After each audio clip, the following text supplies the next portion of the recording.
898, 898.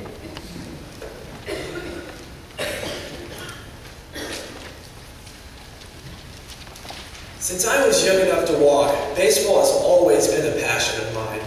In fact, as a young child, I used to call myself Baby Ruth and sleep with a baseball instead of a stuffed animal. So, as I've grown up, I've always enjoyed playing competitively. One of the stories that sticks out to me in my baseball experience happened when I was 12 years old. My baseball team was in a tournament, and we were playing for the championship. The score was tied, and both teams needed one run to win the game. Now, as you may know, early puberty is a cruel age when one kid may look like a full-grown man and the next a child. So to ensure their victory, the other team marched out a man-child onto the field. And he was throwing the ball 80-plus miles per hour, a very impressive speed for a 12-year-old. So, after striking out a few batters back-to-back, it was my turn to bat. So stepping into the batter's box, at the opposite side of the puberty spectrum, I went through my pre-at-bat rituals and prayed, asking God to help me get ahead. So, as he threw the first pitch, I swung as hard as I could, expecting nothing. But miraculously, the ball hit my bat and flew into the outfield. I ended up scoring the winning run that game. Right now, you may be wondering what baseball has to do with Christianity, and the answer is that God has the ability to help people overcome impossible barriers when they place their trust in Him.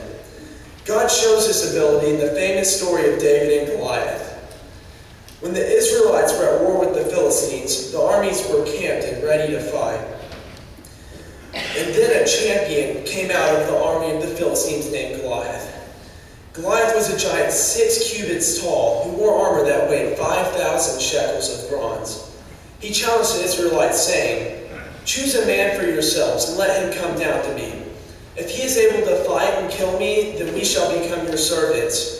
But if I prevail against him and kill him, then you shall serve us."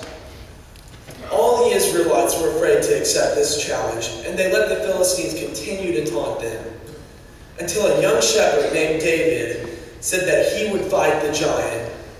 He placed his faith in the Lord, saying, "He will deliver me from the hand of this Philistine."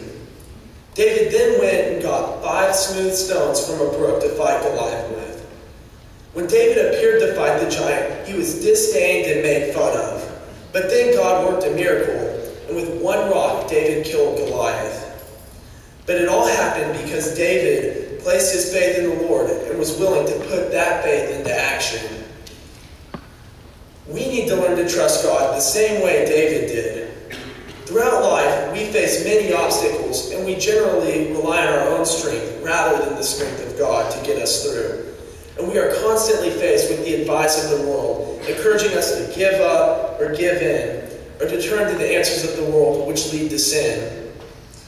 What we should do is what David did. David said, "The same God who delivered me from the paw of the bear and the paw of the lion will deliver me from this Philistine." He knew where his strength came from, and we need to have that kind of awareness of the strength we get from God, and we need to have the faith to rely on that strength. David not only believed in the power of God, he was willing to take action based on that faith. But we must realize it is not simply in believing in something that will solve our problems, but it is when we are obedient to our faith that God can work miracles through us. God expects us to have a faith that motivates us to follow His teachings. The story of David and Goliath is very intriguing, and there are many lessons to be learned. But the one that impresses me today is if God can accomplish the defeat of a giant by a small shepherd boy with a slingshot and a small rock, then there is no limit to what He can do through you and me. But we must be aware of God's power. We must place our faith in Him. We must put our obedient faith into action. And then ultimately, we must be willing to pick up the rock. Do you need to obey and put your faith into action?